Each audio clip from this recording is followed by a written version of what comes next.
All right. I think it's happening. All right, we did it. We can call it a wrap. That's Kat, it, it was guys. nice talking to you. I accomplished it. Off the bucket list. Could you That was imagine? awesome. Stop. That would be horrible if we were all just like backstage the whole time chatting away, and then we're like, oh, whoops, forgot to go live. Time's up. Sorry, everybody. Is that the guy who played Cal Kestis? It is. is. Guys, Yep. I'm so excited tonight.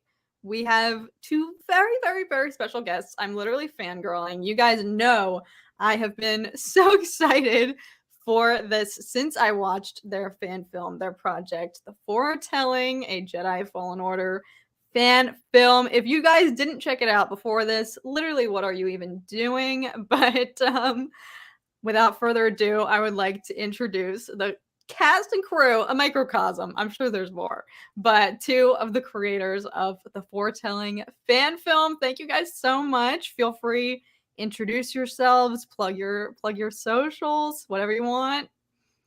Yeah, thank you for having us. I'm Zach Golden, Golden Guy Pictures. You can find me on pretty much any social media platform at Golden Guy Pictures. So check me out. I'm Wes Hamilton. I played Cal Kestis in The Foretelling. My channel name is That Guy Who Played Cal Kestis. And then Instagram, TikTok, Patreon are all Walmart Cal Kestis, I believe. I'm the Great Value brand. I loved that when I saw you created your Instagram. I was like, this is brilliant. Now, I want to ask you, though, because, and I'm pretty sure even on my reaction video, and I went through the comments on like your guys, the original video itself, the fan film. How does it feel to be compared to Rick Astley like every other minute? People will just not give it up. Yeah, what's funny is like we've got a buddy of ours who's very musical, and I've actually produced a music video with him in the past. And we're like, dude, if we don't make a spoofy music video of Wes as Rick Astley singing "Never Gonna Get You Up," we are doing something wrong. So expect that in the near future. Please, we're gonna rock the world. As it's promotional content for the Foretelling sequel. That's just the trailer. Just straight that. Yes. Oh my gosh, you have got to seize that opportunity. Well, you just teased sequel, although you kind of dropped in one of my live streams a couple weeks back that you had done the table read. So, like, what are you allowed to share? Well, it's kind of back to ground zero. I'll let Zach talk about this because he's kind of the brains behind that whole operation. But well, it's been an interesting path that I've been on, because on one hand, the second game hasn't been out, so you kind of have to measure how much of Cal's story can we tell before we run the risk of conflicting with canon, because that's kind of like what the foundation was for the Foretelling. Was we wanted something that felt cohesive to canon without it being contradicting to what's already been laid out and what could eventually come. So writing a story that continues the Foretelling was a little difficult. So instead of focusing on Cal for the sequel, the plan was to focus on the Mandalorian character that we saw at the end, and the story would kind of follow him, see what he's up to. And we wrote a script. We put a whole cast together and everything. We were hunting locations, and I actually ended up getting hired to work on some movie sets for Lifetime, and so that's put the story on hold for now. We'll probably come back to it later in the year, unless we just decide to wait for the second game to come out. So it's really just kind of in this limbo at the moment, but there's definitely going to be a continuation.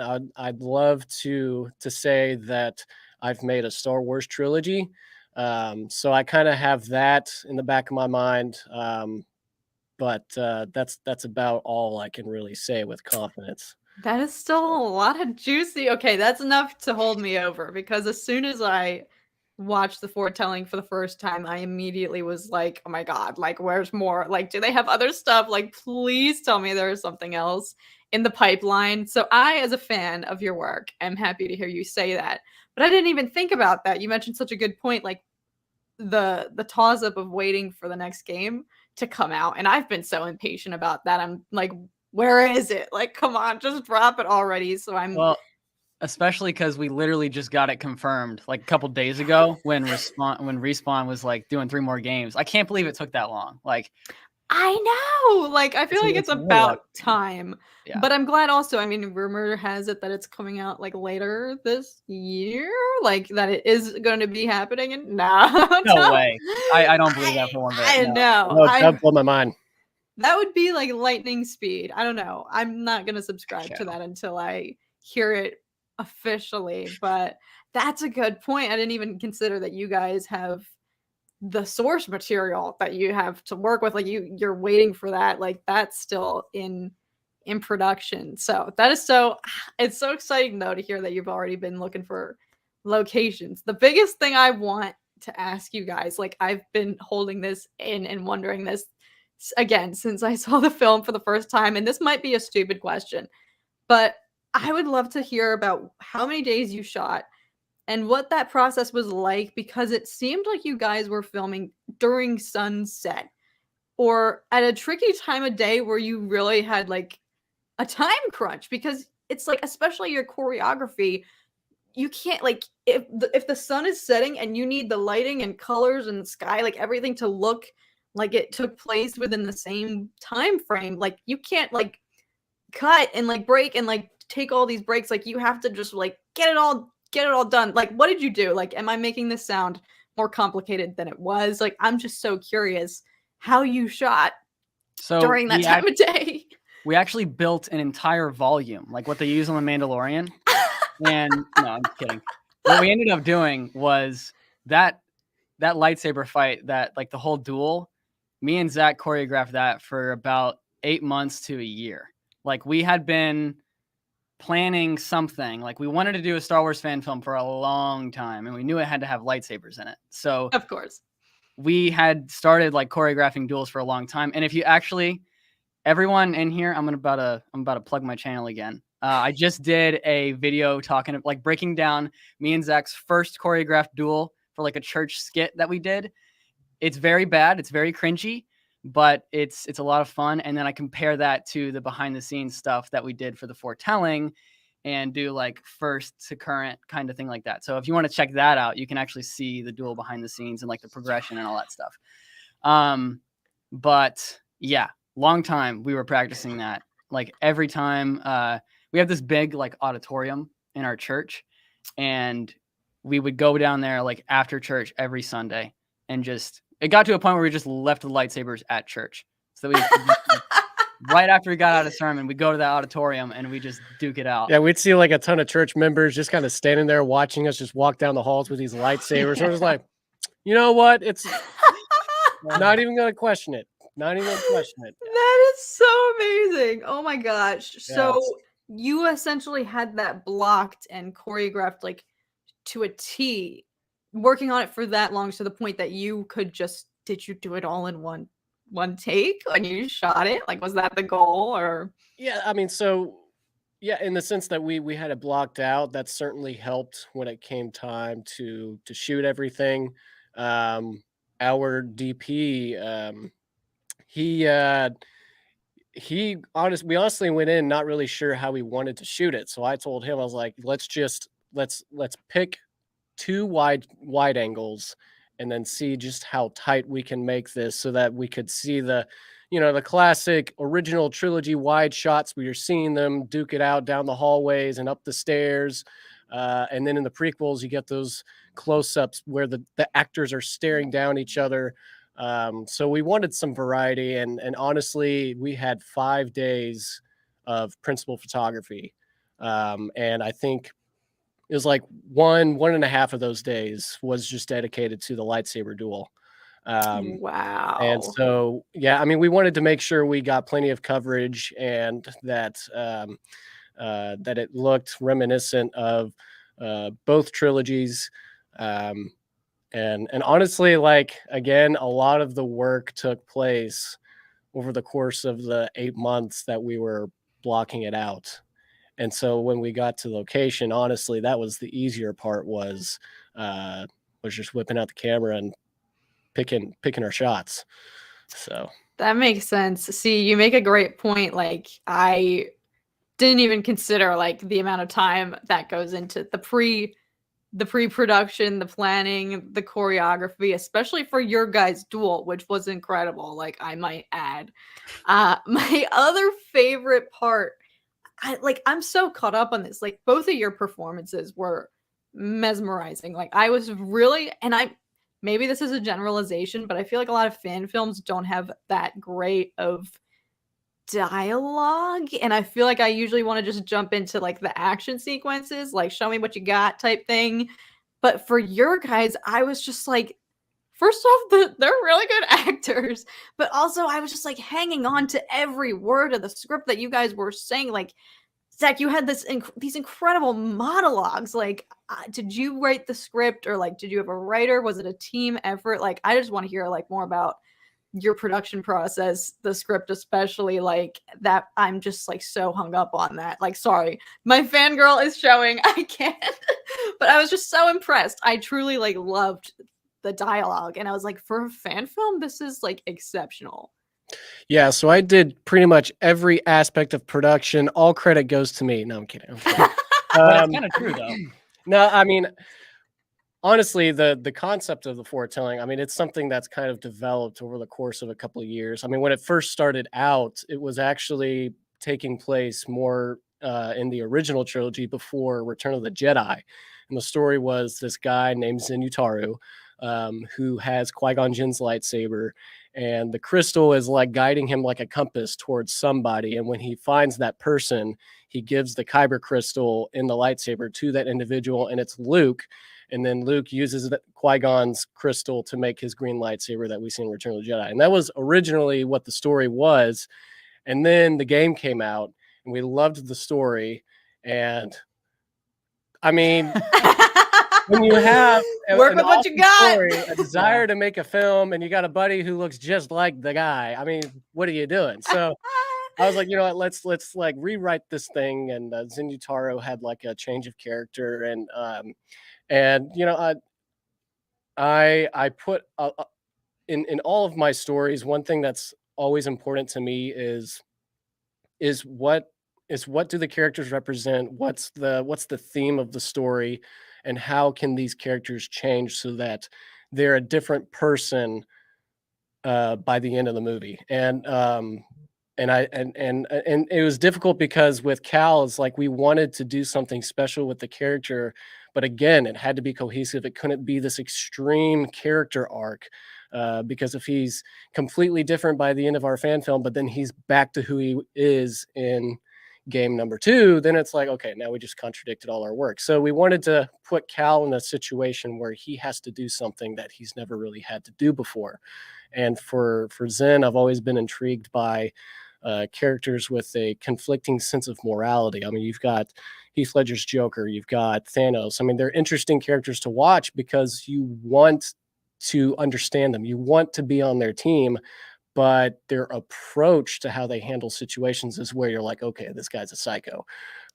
So I wanted to kind of have a similar approach to Zen, because at his core, he has good intentions, but his approach to his problem solving, dang, I heard that. I know. That was good. All the way up the spine.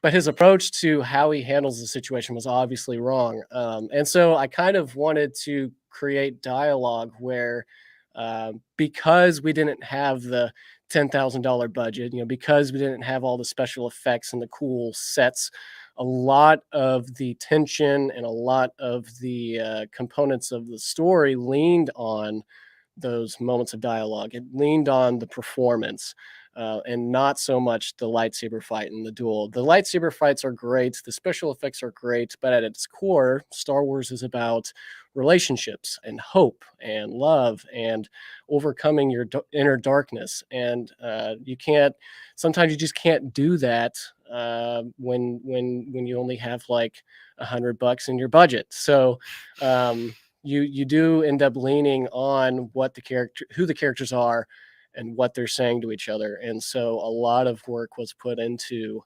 the conversation. So that makes so much sense. Oh, I love hearing about that.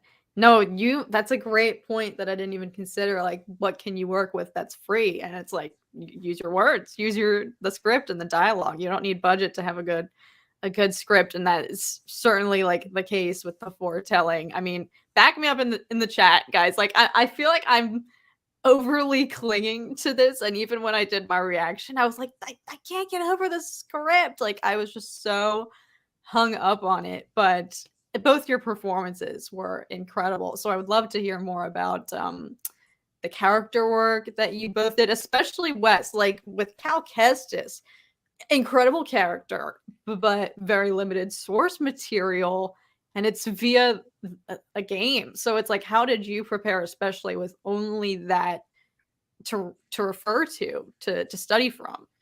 So I've played the game a lot. Like I'm on my channel, I just started a playthrough, and it's my 5th time playing the game all the way through.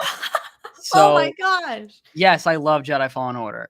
It is the best Star Wars game ever made, in my opinion. And Cal is one of my favorite characters. So already, like, before we decided to shape the story around Cal and all that stuff and like really get deep with the character, I already had a good idea of what I was getting myself into. And then on top of that, like, I kind of, when you break down Cal's character, essentially what he is Luke Skywalker and Ferris Bueller. Like, if you mix the two, you get Cal Kestis. And so using those two as inspirations to kind of like influence little mannerisms or character choices and stuff like that, that helped. And then Cal has a lot of little tiny mannerisms that a lot of people don't really pick up on in the game. Like the way that he holds himself, or the way that his jaw is slightly tilted to the left a little bit, or the way that he kind of holds the saber loose but stiff at the same time. Just like a bunch of little things that, playing the game 4 times and watching the cinematics a bunch of times over, you just sort of pick up along the way. So, which is pretty fascinating that you can do a character study like that in depth on an animated character. Yes. Like, you would expect that from a live human person on screen being recorded by a camera. But that just goes to show like how impressive that mocap is and how much detail you can get in those motion capture suits. And obviously, like, a lot of that credit also goes to Cameron Monaghan for just kind of laying the foundations of who that character is. So, and it was a really fun kind of experience watching Wes figure it out. And I had no doubts that he was going to figure. I mean, I don't play video games. Like, I am not a gamer by any right. I play Call of Duty Mobile on my phone, and that's about it. And so for me, like, I enjoyed watching the cinematics. Like, I mean, I honestly hold the cinematics up to the actual features. Like Rogue One and Fallen Order are my 2 favorite movies that Disney has put out. And then for him, he's played the game like 7 times. So it was cool seeing him just kind of like find himself in Cal. So it was a really cool process. To add to that, when you're playing a video game character, like when you're actually controlling it, you can kind of feel a little bit of like, because you get to decide what the character does in certain situations. You can either take the stealthy route, or you can go in, so even in playing the game without bringing it into like an acting experience, you can still kind of get a feel for the character without even having to study it. So that was another thing that helped with Cal. That's a really good observation. I feel like it's, again, Cameron Monaghan, shout out. It would be a sin if they do not incorporate him in live action at some point. I would love to hear your guys' thoughts on that, but we can save that for later. But yes, he is incredible, and it definitely, like, his acting performance translates into that game. He's like truly one of my absolute favorite characters, like, based on his performance, which I think is especially impressive. So that's a good point, though. Like, you're playing from his viewpoint, and they did a really good job of emphasizing all of his inner turmoil he was going through, all of his internal conflict. So I want to ask you guys, how did you feel seeing, if you have watched this week's episode of Book of Boba Fett, How did you guys feel Okay. seeing that little? So not even joking, I literally recorded a video talking about that today. And then on top of that, we stay up till 3 EST over here because we live in freaking Florida and we get screwed with that kind of stuff. Yeah. But anyways, Kat, you have no idea. Like I slammed my hand on the table and like I swear I had a spaz attack and I stood up and it was not human the way I reacted. That's a good way to put it. Yeah, some sort of burst of energy came out of me at like 3:30 in the morning. So wow, that's a good point. Yeah, and the little sub bio of the episode is an unexpected hero joins the crew, and we all thought it was Mando. I mean, it's Mando, right? It's man. That's obvious. And then like you see BD1 in live action for the first time, like, whoa, hey. I know. Oh my god, I was about to lose it. That episode, everything preceding that moment was mind blowing. Like my jaw was dropped the entire time. And as soon as they dropped that on us, I was like, I don't think I'm even ready for Cameron Monaghan to walk out right now. Like, stop, please don't do this. But do you guys think I started to realize like that was an actual BD1. There's probably other BD droids, but what's your guys' interpretation of that? Do you think that's just a little nod to Jedi Fallen Order, or do you think that could lead to something else? No way. There is no way that is only a nod. Listen, I'm expecting a call any day now. I am ready. I'm ready to go in and work for Disney. No, just kidding. But like, there is no way that is only a nod. And I'm pretty like passionate about that in the video I recorded today because it's just, I'm trying to think of an example of when they've done something like that and it meant more than just something to be there.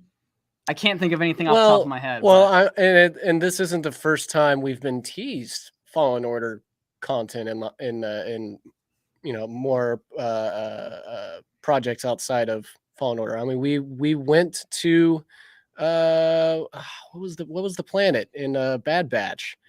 We went to the first planet, the junkyard. Bracca. I forgot about that. Wow. Yeah, I mean, we went to that world and hung out there for like an entire episode. That's true. We see the poncho. Like, I was convinced we were going to see Cal, like he'll make like some kind of cameo in Bad Batch because they had the ponchos and everything. It's like, so, we're going to see little baby Cal climbing up, rusty panels or something, like, yeah, we didn't get that, but I was so still bummed. I was mad. I was mad. But I don't think you cast someone like Cameron Monaghan who has chops, and you don't motion capture him with his likeness include, because they don't. That's not the case with every video game. Like, they'll motion capture a person, but then completely change their complexion. So you don't cast someone like Cameron. You don't maintain his likeness to not bring him in live action. Like, come on. So it's just a matter of time. I'm convinced it's gonna be he'll be hanging out with Luke. He'll be like a 40-year-old Jedi master helping Luke rebuild the order, that kind of thing. So I think it's just a matter of time. Hopefully. I have to quick shout out. I apologize. I've been neglecting the super chats. Aden, you sent one earlier. Thank you. And then from sorry, I'm scrolling. Alex, thank you so much for your super chat as well. Oh, did I miss another one? No, never mind. Sorry, I had to housekeeping. But no, I don't know. And they're teasing, obviously, like there's a larger cameo in store aside from Mando, which I feel like was a more predictable guest appearance for the Book of Boba Fett, but I definitely feel like there is something else in store. But I would not have guessed potentially Cal Kestis, but I mean, you're right. It's very plausible that he could be chilling with Luke and helping to train and recruit Force sensitive children. Like, oh my gosh, I don't know. This show took such a turn, so I wanted to hear your guys' reactions to that. But yeah, I guess I also just wanted, Wes kind of filled it in. Like, what was it about Jedi Fallen Order? Because I think you guys are like the only ones who have a Jedi Fallen Order, like a Cal Kestis derived, like, inspired fan film to my knowledge, apologies if there's another one out there. I don't mean to be dissing you, but I feel like you guys are the only ones who've done a Jedi Fallen Order fan film so far. So like, what was it about the game that truly, aside from having a friend who looks like the leading character, Kind of leaves you with no choice. yeah. Yeah, but what I guarantee was if we made any other story and he made an appearance, you would see in the comments, bro, this guy Oh my looks just gosh, like Cal Cal Kestis. Cal Kestis and Rick Astley. What have happened? So we completely avoided that by just succumbing to the pressure. Jumping right to the chase. Yeah. Yeah. Yeah. No, but I think Fallen Order, again, like, first of all, the story is fantastic. Like, it's weird because you compare Fallen Order to everything else Disney has made, and it's just like, why is this so good? You know, like, you know, I mean, like, this is everything that George wanted in Star Wars. Like, it's very spiritual and it's very deep and intimate, and there's so much subtext, so much going on underneath the visuals and underneath the performances. Like, I could easily see this being a story that George would put his stamp of approval on. And so, I mean, right off the bat, when we played the game and saw the story, we're just like, okay, this is phenomenal. We love this. And again, like, we had concepts and stories that we were playing around with before that.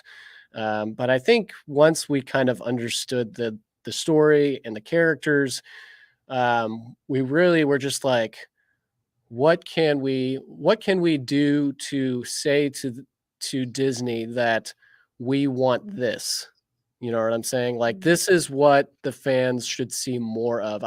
We were talking about this it was like a couple of weeks ago, and I was telling Wes, like, if Star Wars, as far as like features were concerned, if they worked off of the experience that comes from Fallen Order and Rogue One, I think Disney would be in a much better place.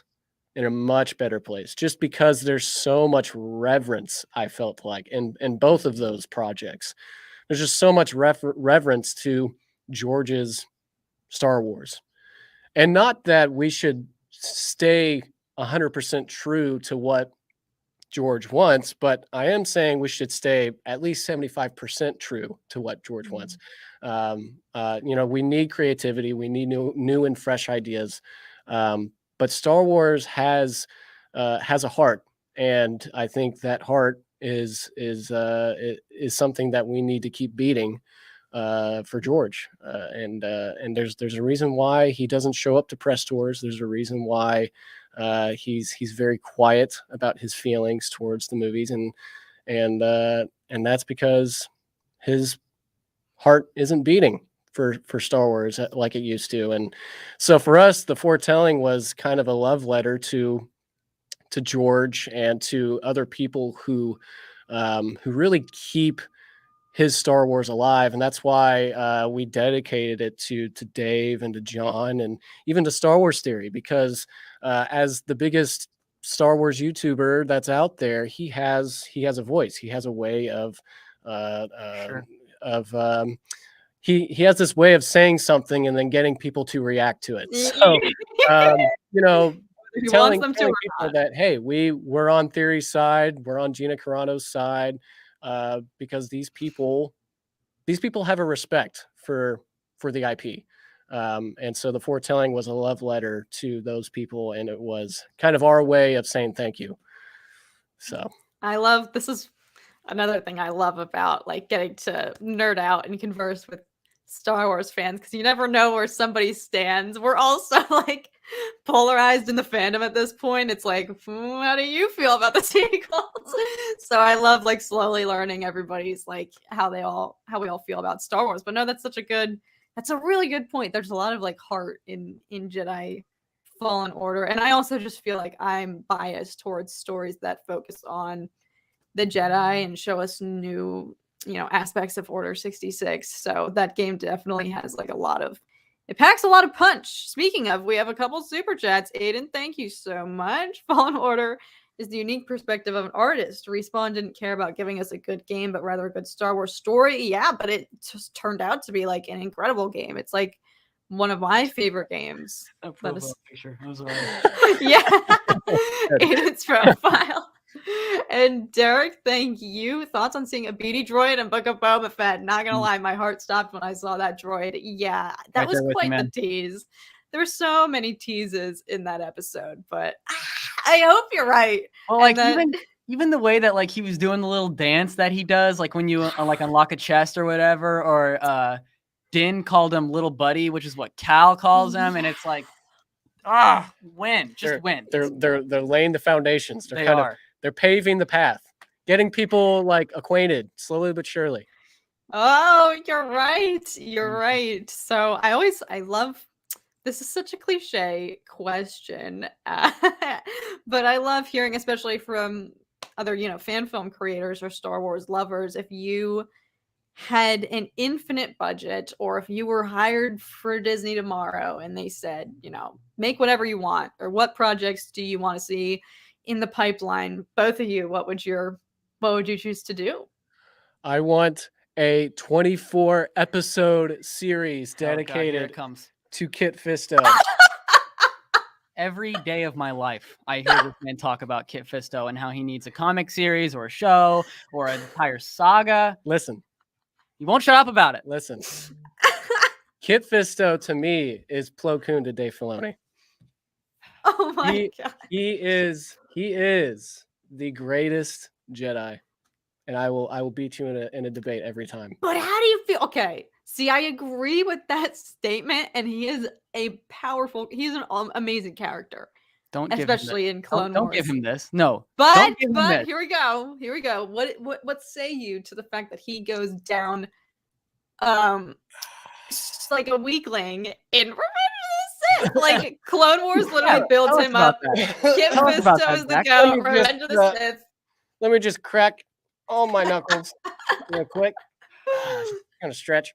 All right, so Sidious uses what's called a Force Scream, which I feel like essentially I feel like you should be talking in like a really nerdy lisp right now. I need to speak with my awful Georgian impression. So Darth Sidious uses what's called a Force Scream to suck the life out of anyone who uses the Force, and this is why Kit Fisto stands out among the other counselors, because Agen, Kalor, and Sacy Teen didn't quite stand a chance because, well, they went down right quick. And Kit Fisto managed to hold himself together for a good couple of strokes before Sidious's laser sword got the better of him. But no, seriously, the guy holds up to a Force Scream which hadn't been done in over a millennia. And then on top of that, the guy's just so fun. He's so fun. Like the guy, he's the only Jedi in the prequels who can crack a smile when like blasting down opponents, and and the guy almost killed Grievous. Like if his Magna Guards didn't get involved during during that one Clone Wars episode, the guy would have just completely wrecked Grievous. Okay, Aden Arroyo. I don't even know how to pronounce your last name, but you can leave the live stream because you are not welcome here. You are welcome here, but that doesn't mean I like you. But yes, Kit Fisto, greatest character in Star Wars. He's the key to everything. Okay. I respect that, Wes. I was not expecting that. So my favorite Star Wars character of all time is Ahsoka Tano, and we got a show confirmed. So I'm like so hyped. But on top of that, I really wanted a Boba Fett show, and we got that. But like, it's not really what I wanted it to be. So it's more like Boba Flat. Feel free to elaborate. I want to hear other people's opinions. So feel free. Floor is yours if you want to share how you're feeling so far about it. Okay. So I'm going to do a series review after I finish the show, just because I don't want to talk too soon about like, how I feel about it as a whole. Yeah. But let me tell you what, Kat, like I'm not really digging it right now. And I love the flashbacks. I love like the super BA like Boba Fett moments, like where he's actually, you know, who he's supposed to be, like where he's lighting up the Nikto speeders and all that stuff, and they're like, you know, he's got the mean face and he's like, it's like awesome. But that's like the only scene that we've gotten of him that's just like the way he's supposed to be. And Fennec, and I love Fennec, like don't get me wrong, she's awesome, but this is Boba Fett's show. Like he should be the one that's like going out and like attacking people and shooting people down. Like, and I get that he's doing the whole ruling with respect, and the Tuskens changed his outlook on Tatooine and life as a whole. Like that's cool, I dig it, but he's still like the meanest man in the galaxy. Like he can have more respect for the lower levels and all that stuff, like what he's done with the biker gang, but the biker gang should not be the ones in the action scenes instead of Boba. And it's like that's where it's really fallen short for me. Like I like the story of the Tuskens and I like the whole flashback thing that they're doing, but the present day stuff is lacking. I would say the biggest moment where I like, and I think a lot of fans would agree with me, especially other like hardcore Boba fans like myself, but episode 3 where Black Chrysanthemum like sneaks up on him and stuff like that, and he's just like a fat man in his underwear, just soaking wet, rolling around on like a wet floor. It's like, what is that? Like, what is that? Like, oh man, I was kind of triggered. And then on top of that, like Boba, just when he comes down after that, like Black Chrysanthemum's like causing a ruckus, he's tackling Gamorreans, all that stuff. So the biker gang actually did more to take down Black Chrysanthemum than Boba did, which was a problem in my book. And then on top of that, Boba comes to address the situation in a freaking bathrobe. Black Chrysanthemum is in the man's throne room, and he comes down like a dad who just got woke up at a little girl's sleepover, checking on the kids. He's like, "Oh, is everybody okay down here?" And it's like, what? No, at least have some gauntlets on or a gun or something, dude. Like, I was not a fan of that. Not a fan. Episode 3 was just trash, in my opinion. Like, I'm curious. Because I was not previously a Boba Fett fan, and I am guilty. I will say it till I die, but I have said previously that he's a completely overrated character.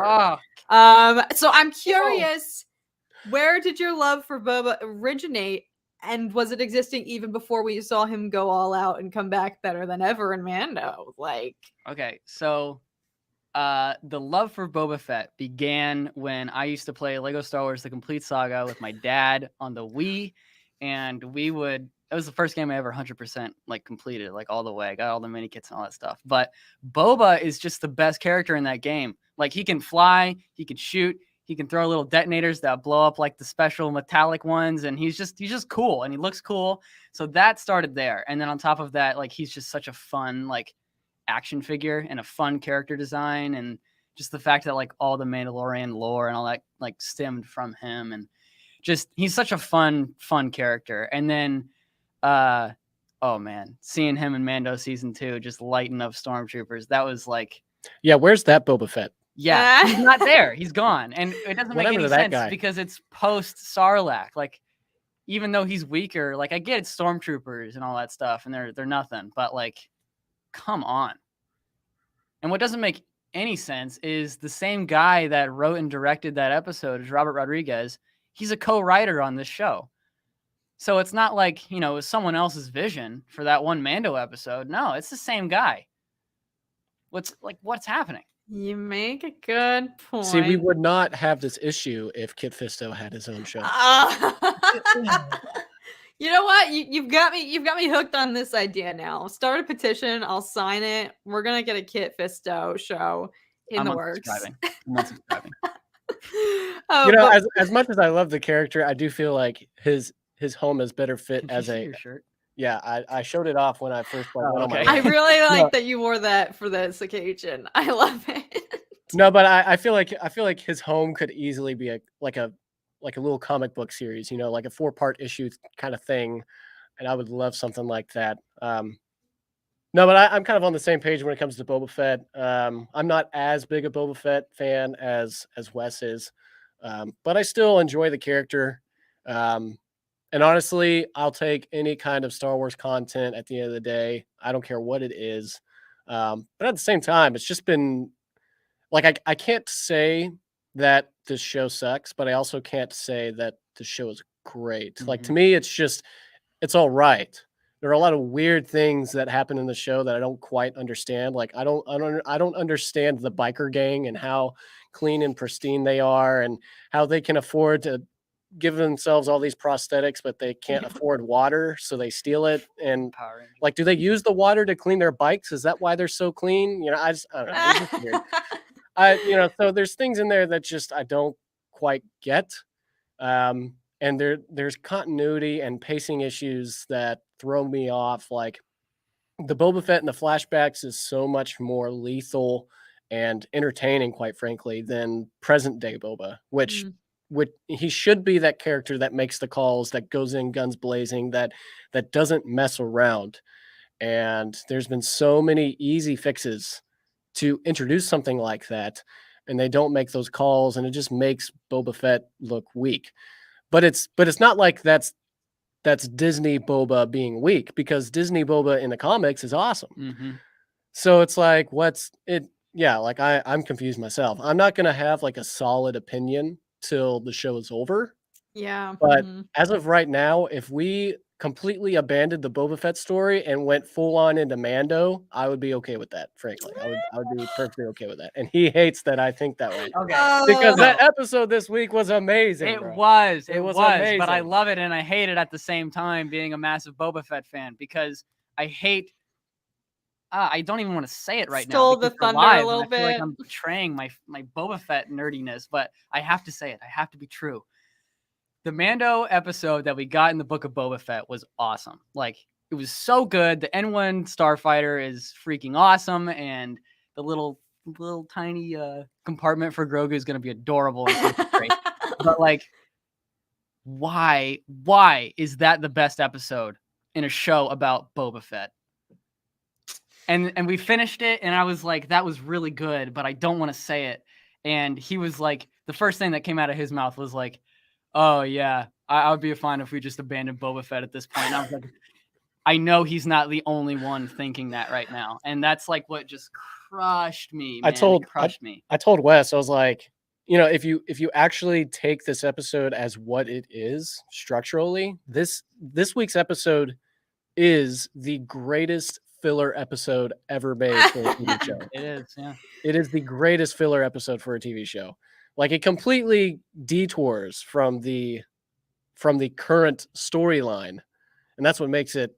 That's part of what makes it filler, and it is just drop dead amazing. Like, I loved it. To me, it's the top 3 best live action things we've gotten from Disney. Is Luke showing up in the finale is number 1 to me. Ahsoka's whole episode is just ripe with amazing Star Wars-ness that we just need all the time. And then this episode was just that's number 3 in my eyes as like best live action Star Wars since Revenge of the Sith. Yeah. Wow. So I will take that all day. Yeah. Now, hearing that, I agree. I like hearing everybody's perspectives. I agree with you. Both made good points. I too was triggered by the Cursant and back to tank attack. The way he kind of like runs off at the end of the episode, where he's like, "Don't work for Scott Holds," and then he just kind of waddles off like he's got to take a poop. It's like, what? at least stroll, or like walk slowly, or maybe even just like, I don't know, some kind of cool swagger. Don't run off like that. Well, what's even worse is he looks like he's just running off a set. Like he slows down as he gets like closer to like the outside of the frame, and it's like that just looked. That's not a canyon. That's a wall. This is interesting though. I love hearing like. See, I would not have ever made that assumption, but hearing like filmmakers, this is why I love talking with like directors or filmmakers or people who are like on set in terms of the production side, like things that you guys notice that I as a lay person might not have. But I'd love to hear. I love people's predictions, so I want to hear what each of you thinks that we have in store for the final. We got 2 episodes left. It's almost over. Like, what do you guys think is gonna go down, or what would you want to see happen that could potentially redeem the show for you, aside from Boba like coming into his true self that we all want to see. Like, so that is the only thing that will redeem the show for me. Yeah. But it's not like I hate the show. Like, I don't hate it, but it's just so mid for what I wanted to see. Like, if Boba was just awesome in it, then that solves the issue right there. I could care less about the biker gang because Boba would be overshadowing them, not the other way around. And so what I think this show like really has to do, and I try to go into every episode and every movie with an open mind, because I don't like Star Wars fans that are like, oh, well, this didn't happen, so I hate it. Like, if it's good and it's still awesome and it still makes me happy at the end of the day, if it doesn't meet my expectations, then it's still good. I'm not going to hate on it just because of that. But what I would like to see is Boba and Din, like, they're the new best duo in Star Wars all the way. So I need to see them like doing some back-to-back gunslinging. What I really, really, really, really want is Cad Bane being the main antagonist in the finale, and I want Bossk either working with Cad Bane or working with Boba, either way. And I want like my dream scene for this show is an Avengers 1 style shot where everyone is like in a circle and they are just lighting the pikes up and the camera's just like circling, or like, oh my gosh. Like, if it's as cool as it is in my head, I will not survive to the next day. Stop. Now you've just planted that thought into my head. I'm like tearing up hearing you say that and describe it. Stop. Oh my gosh. Now I'm going to be upset if that doesn't come true. That sounds beautiful. Yeah, because they are forming their squad. They got Boba, Fennec, Mando, Chrysanthemum, who I'm not a fan of. I am pretty confident they're setting up for Bossk, because you don't have that whole scene in the bar where Chrysanthemum's all pissed off at the Trandoshans. You don't have a scene like that unless you're foreshadowing Chrysanthemum having forced to team up with Bossk. You know, so I think that was totally some kind of foreshadowing thing. Yeah. And honestly, like I was telling Wes after we watched this week's episode, I was like, how crazy.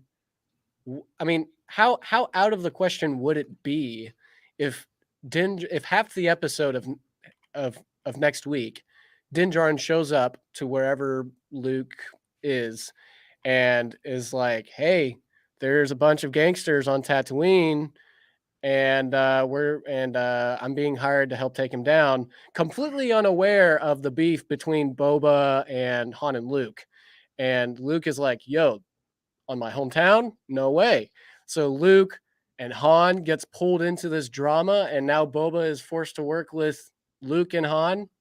And so I was like, how crazy of a thought would that actually be when you consider that what's his face, Shamook, the face guy, like he's been busy for the last couple of months. You know, what's he actually doing? There's no way it's just one little scene where we see Luke and Han for like a couple of minutes and then that's their little cameo. Like, I don't know. To me, like 6 months behind a computer, there's got to be more scenes with Luke and Han than what we're being teased. So I don't know. Interesting. I'm expecting us to have like half the episode next week to be dedicated to Din Djarin, Grogu, and Luke, and then we'll see Han for a little bit, and then we'll probably go back to Tatooine, and that's when we'll see the lineup, and then the finale is just gonna be nothing but combat the whole way. Please. Oh my gosh, yeah. I mean, I typically love like an arc. I loved like Mandalorian season 1. That I associate that as like a two episode finale, because I think it was. There are 9 episodes. I can't even keep track, but the final 2 episodes felt very much like just one long extended finale. So I'm like hoping that's the case for this show, but especially after all of the possibilities that were established after this week's episode, and knowing we only have 2 left, I'm like, we're coming down to the wire here. Like, these final episodes need to be like an hour long. Hopefully, I'm hoping they are. We've got to make up for what we've been getting lately. So I have a question for you, actually. So I've watched like some of your reactions and your reviews on the episodes. I haven't seen your newest one for episode 5 yet, but what are your thoughts on the show as a whole? Because I've noticed that you talk like solely about the episode, but I haven't heard you like talk about your overall thoughts so far. You make a good point. I haven't.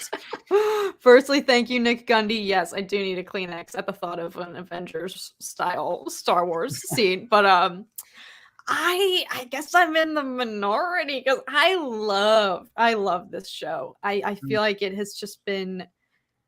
Yes, there's parts that I'm not a huge fan of, but I've noticed that I've been more lenient about them, like the Power Rangers, the angsty teens, as I call them, the mods. Like I wasn't super keen on them, and I didn't really like their speeders, but I think I just kind of like glossed over it and focused more on what I did.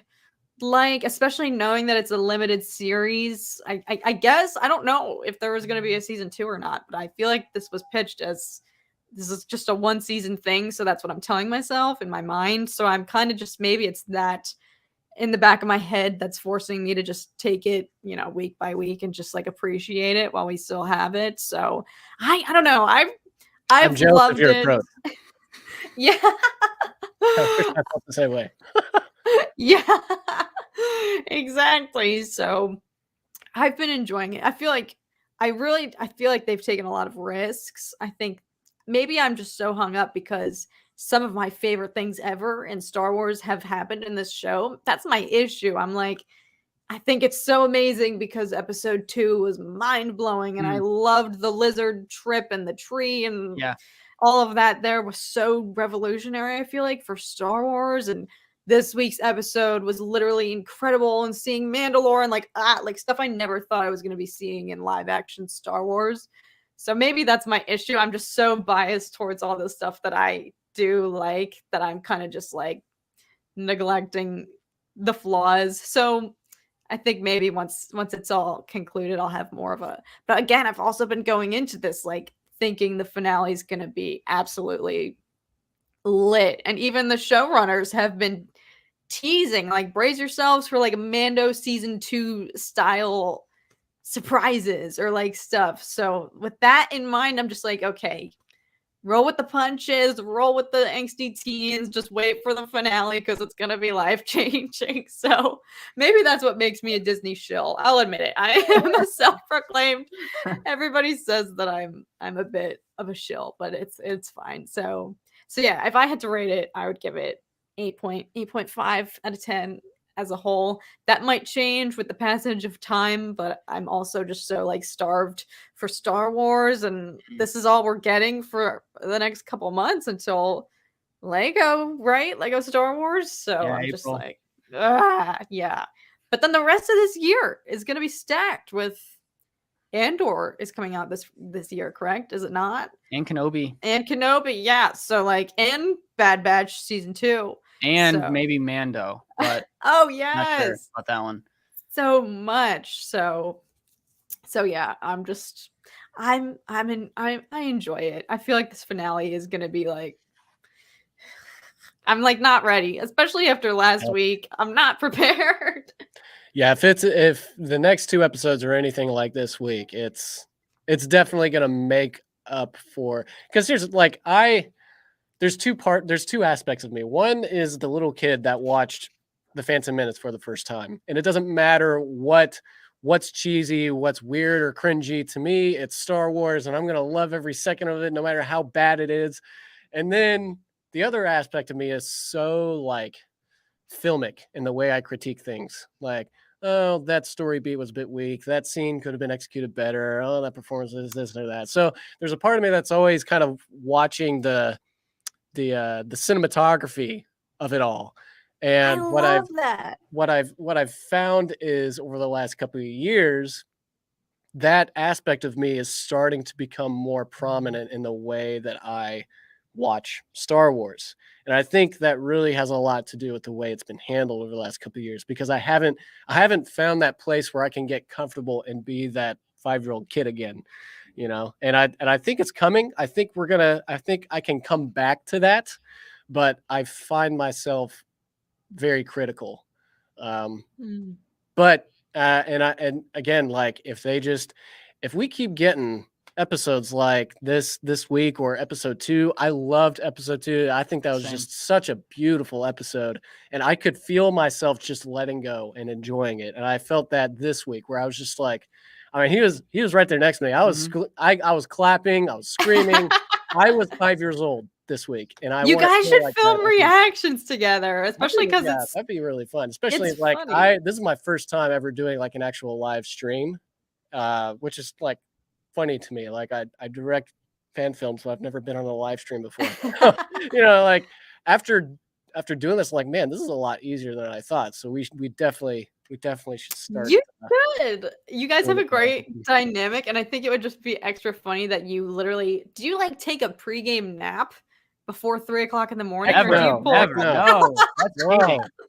Fake fan if you do. Fake fan.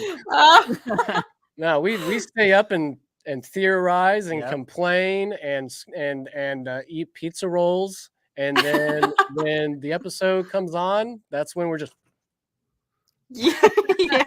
and that's all it is for the next like 45 minutes. So but with these longer run times, some of these episodes have been like 50 minutes. Like you guys must be awake till like 5 o'clock in the morning, because I don't go to sleep. Like some of these episodes I've been like, how can I sleep after that? So I stay up till like, they premiere at midnight for me, luckily, but some nights I don't go to bed till like 2:30 because I'm just like, and wired. I was gonna say, like, if there's one thing that I love about this show is the generally consistent run times. Yes. Oh like, my gosh. Why can't every episode be like this long, you know? And so like consistently. I mean, they're not all 50 minutes long, but we're getting more than 28 minutes or less. You know, with Mando, we were getting episodes that were, what was the shortest one? Like 19 minutes long? No, it wasn't that short, but like it's like 2021. The finale, or no, I'm sorry, the premiere to Mando was like one of the longest. It was like almost an actual hour. Like it was like 57 minutes or something like that with Cobb Vanth and all that.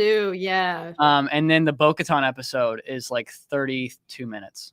And it's like, whoa, how do you go from that to that? But with Book of Boba, like the shortest one we've gotten is 39, which is, I mean, that's good for us.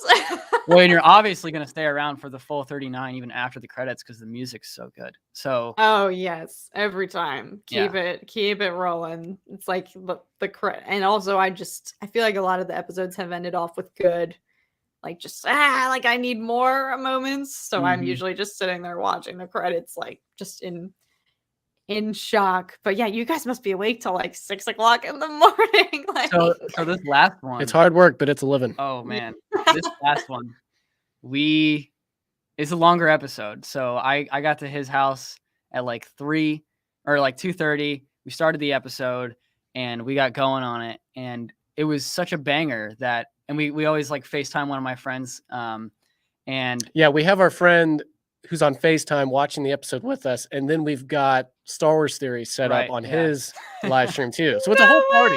Oh my god!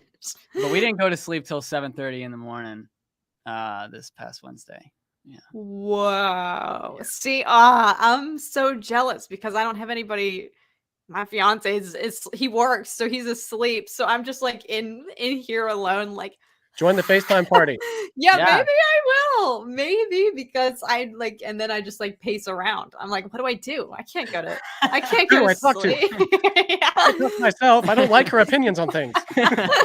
Exactly. That's why I just like I film my reviews. I would typically like make more scripted reviews following the episodes, but I'm just like I gotta stay awake. I can't go to sleep, so I might as well just like capitalize on this and film now. So I'm hoping that the final few episodes are going to be extended. But I did want to leave. Oh my gosh, it's already been an hour of your guys' time. This has been so much fun. I wanted to open it up to you guys in the comment section if you had any other questions. It could be about anything, the foretelling that you wanted Zach and Wes to address. I probably should have done that sooner, but feel free.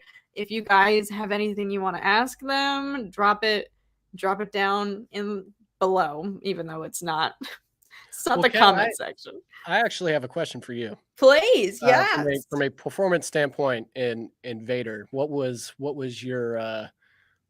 your preparation process? How did you get into the character? What was your What was your process throughout that whole thing? Walmart Padme. Yeah. Watch me change my username tomorrow. Yeah, it was stressful, honestly. And I wonder, Wes, if you felt the same thing, like really cherishing a character so much and knowing that you'll never maybe necessarily be them because it's just huge shoes to fill, but you want to just at least bring something sufficient to it, like making it your own to the best of your ability, knowing that everyone is still gonna, there will always be people thinking she's not Natalie Portman, blah blah blah, like whatever. So I definitely like spent the week prior like getting myself in the zone and just kind of accepting that and being like, there will be people who don't like my performance for the sole reason that I'm not Natalie Portman, and that is like perfectly fine. And just kind of embracing that and knowing that I was just gonna give it my best. I listened to a lot of like sad Star Wars music. Like I was listening to Samuel Kim like that whole week, like the Naboo funeral suite, Anakin's dark deeds, Anakin's betrayal, like watching Padme's funeral. Yeah, it was a good time. Method on that. Yeah. I was like getting really really into just, I don't know, the sadness of it, because I obviously knew the script and that Padme's performance was meant to be like the knife in the heart here. So I just wanted to channel that. But yeah, Wes, I'm curious, especially because you both love Cal Kestis so much, and he is such an amazing character. We've all been praising Cameron Monaghan. Did you feel like a similar, that kind of like pressure and that like that Well, angst? on top of that, this was like, not only was Wes going into the world of becoming an existing character, but this was his first time actually acting, period. This was his what? acting. Well, I had done like a few comedy things, like we did an Office spoof and stuff like that, but this was the first time like really trying to actually act and not just do something funny behind the camera, so it Thank These you. are the questions that are coming in. That's Nathan, by the way. Liquid gold That's Nathan. from the end of the rainbows in Greenland. That was a little racist. I'm just kidding. Call me a leprechaun, Zach. Hey, the proof is in the pudding.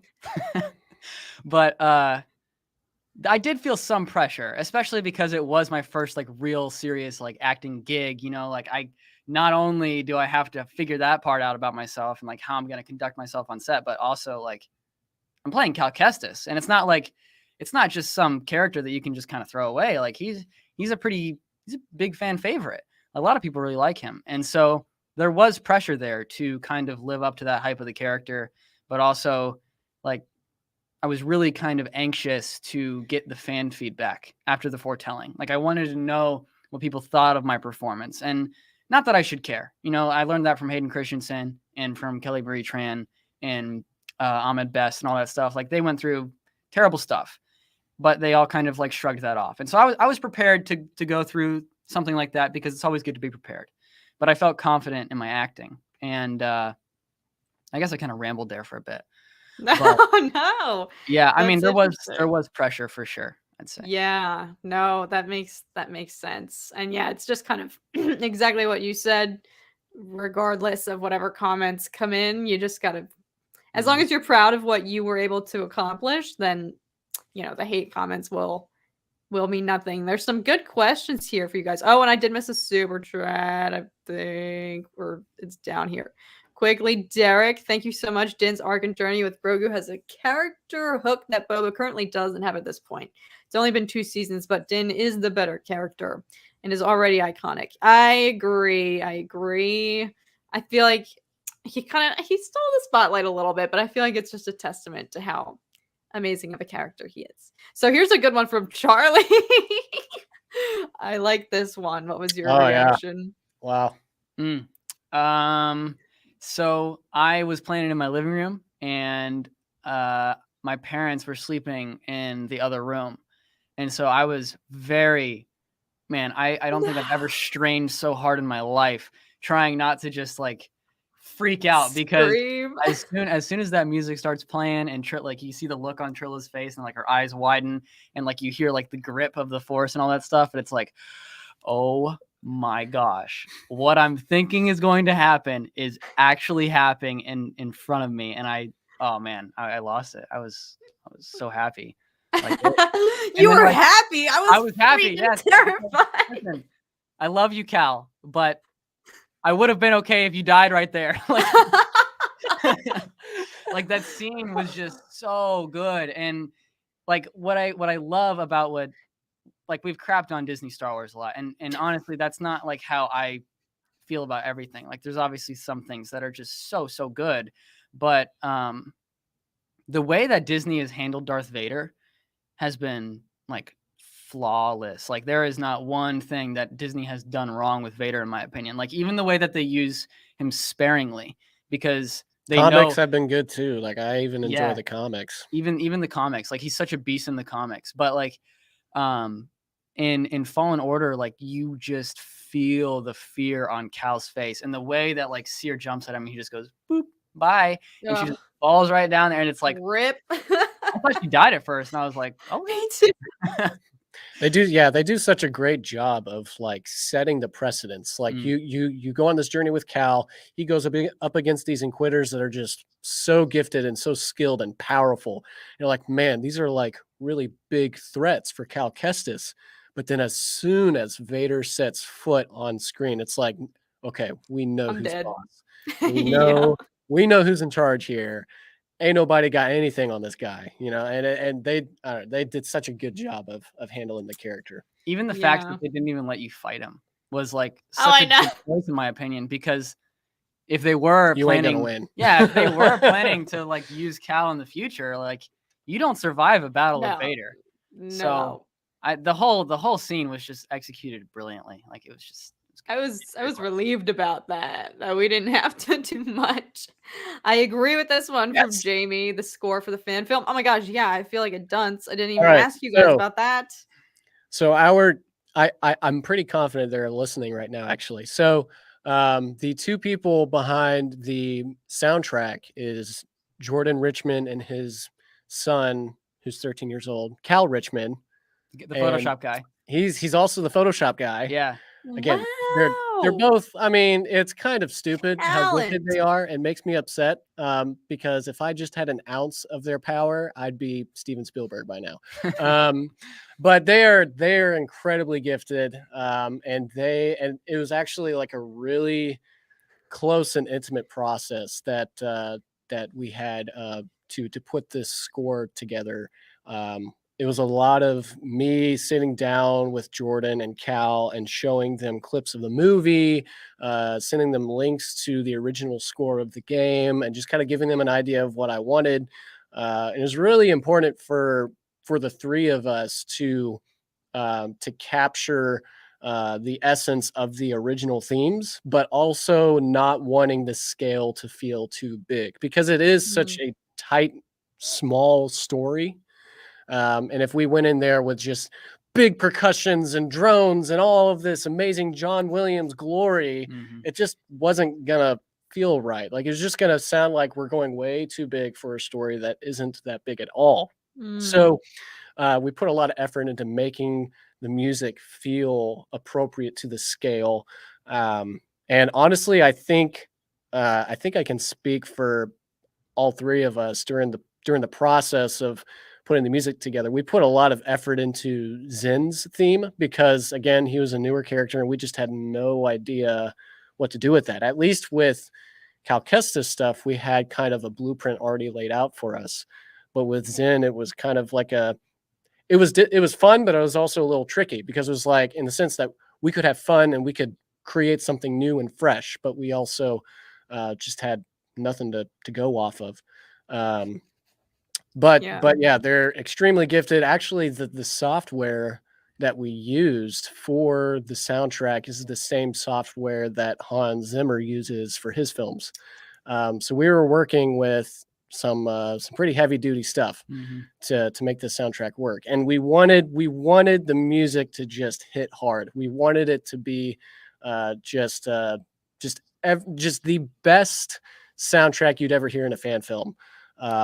And I can confidently say, because I am not musical at all.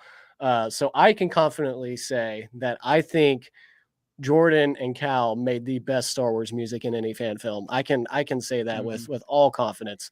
And if you go on YouTube, you can actually find their YouTube channels where they put out all kinds of stuff, from music videos to original music.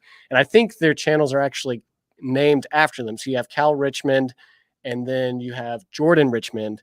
And I think if you just type that into the search bar on YouTube, you'll see right there. You'll find them quite easily. And Cal, he actually put out his own original Moon Knight theme.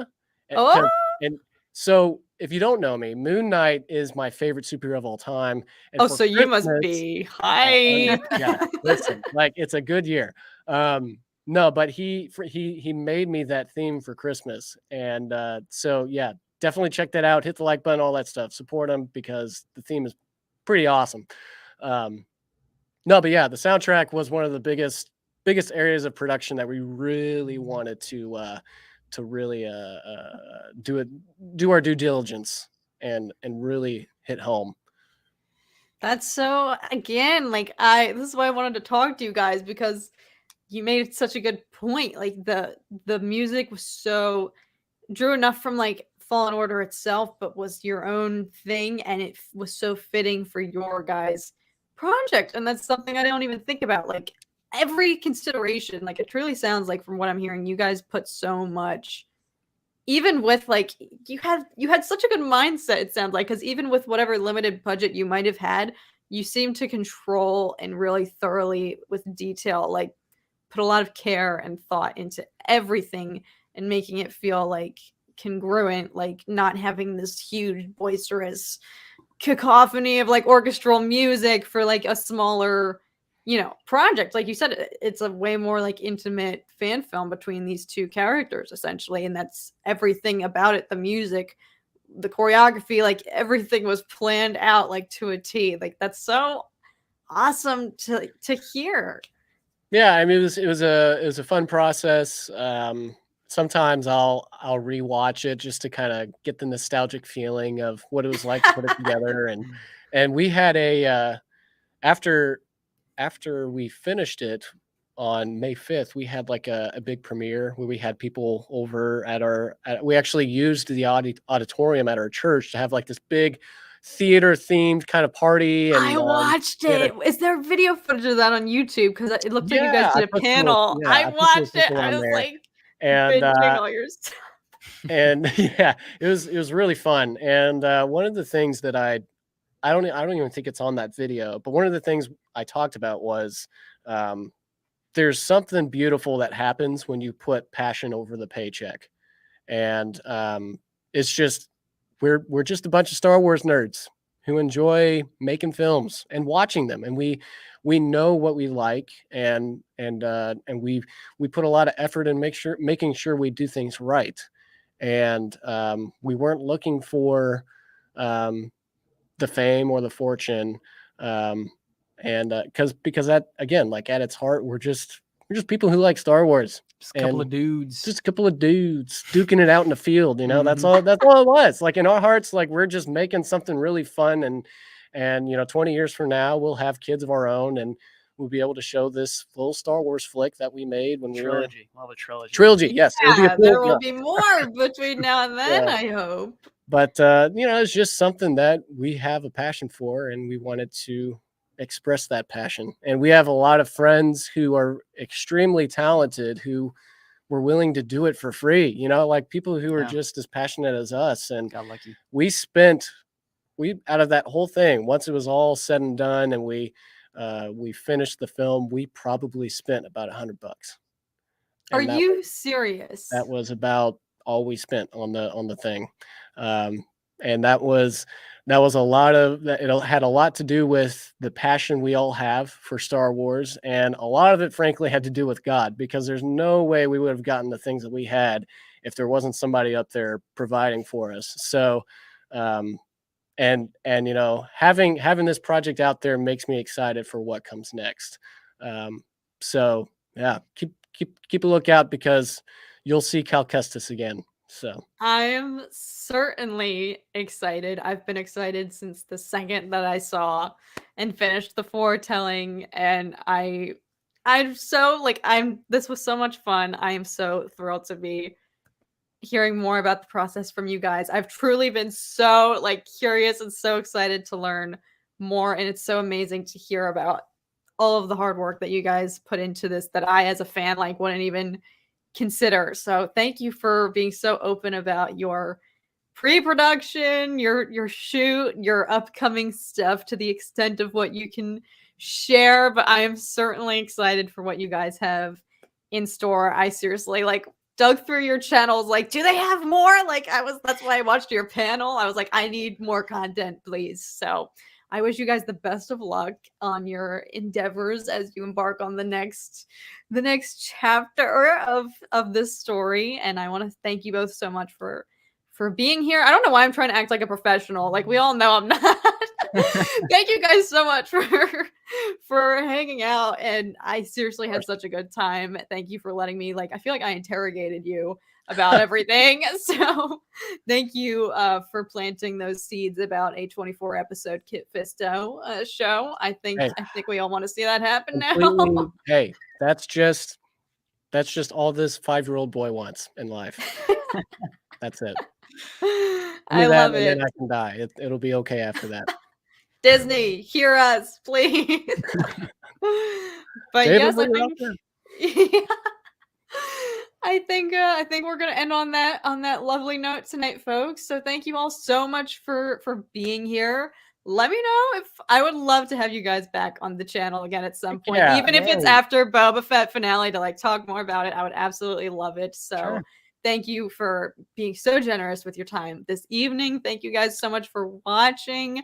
I hope you all have a great evening, morning, night, day, 3 o'clock in the morning, wherever it is for you. And of course, may the force be with you guys always. Huge shout out again to Zach and Wes, our special guests. Definitely go follow them. Links below in the description, both their channels and Instagram. Please go show them some love. And we will see you guys again very, very soon. Thanks for having us. Have a good night, guys.